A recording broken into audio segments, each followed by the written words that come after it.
Everybody, little shop update.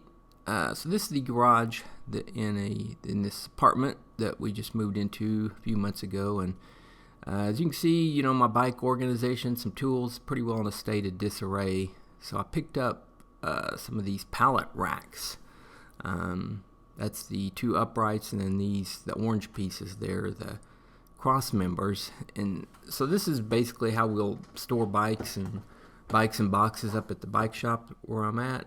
And so kind of wanted to replicate that and way to organize the bikes here that I have in my garage and shop stuff and whatnot. So the ceilings in this garage are 9 foot tall, which are kind of nice because I can definitely store stuff up. Anyway, took a little trip to Lowe's.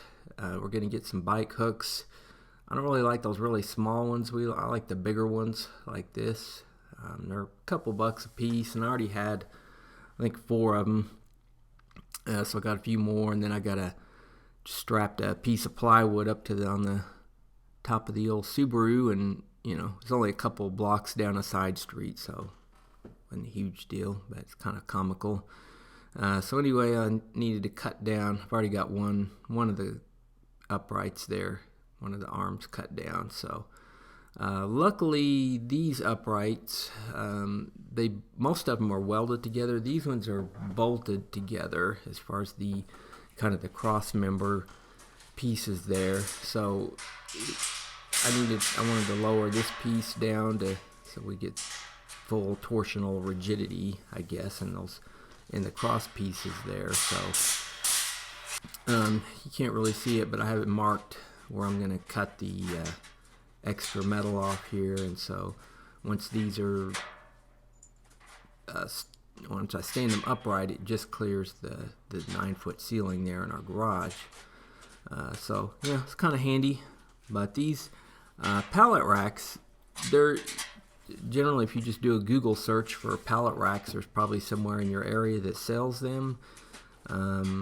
For my whole setup here, all the rack parts, the wood, the hooks, and everything else, I probably have about, $250 or so into it. When I originally started kind of researching these, I found some that were a lot less, that were basically all used components, which that's typically what you'll find. There's places that buy these racks from like Home Depots or large shops and things like that went out of business or whatever, or got new racks. So typically you can get these pretty cheap. My initial when I first started looking, I found some that were for the whole shebang was like $100, and then you buy a few wood pieces to kind of complete the shelf portion or kind of customize it to your needs. But I'd say that's what you're going to be looking, probably in that $100 to $250 range for the whole enchilada. So anyway, got this one cut down, and you can see how it looks with it upright there. So yeah, got the cross beams in, and then I had a bunch of 2x2s just laying around. If I was going to use some other wood, I probably would have put 2x4s, laid them in there.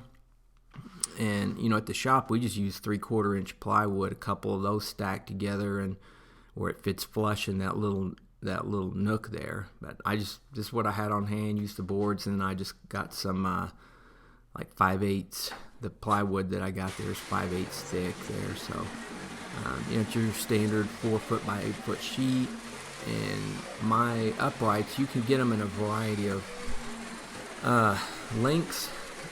I've seen them from 42, 44.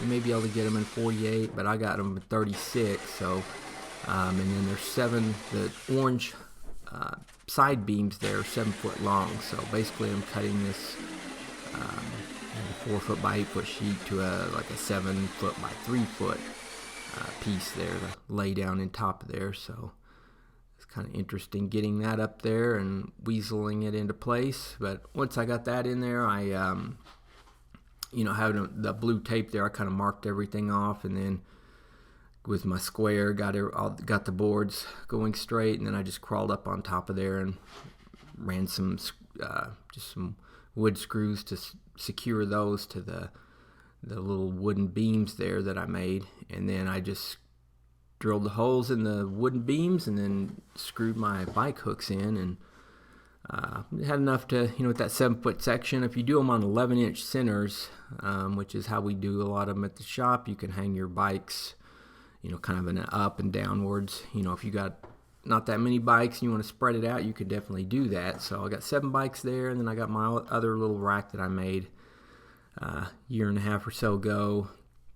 And then the main spot there, that's my generally go-to commuter bike. But I got plenty of room on top for our camping gear and old bike stuff or whatever, get it off the floor. So in this case it was nice. I got access to the garage door opener and everything else, so worked out pretty well. Didn't have to connect anything to the wall. The tires aren't hitting the wall. The lower tires are hitting the lower connection beam there.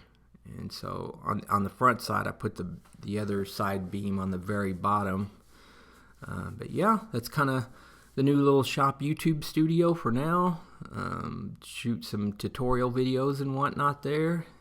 But ironically, we're going to move again here in a couple months to another unit that's in our same apartment complex, but the dimensions are pretty well the same, so I'll just pack all this up and move it to the other one and get my other welding tools and stuff. So we'll be having some other videos coming soon, fabrication videos and other stuff like that. So stay tuned, and yeah, thanks for watching.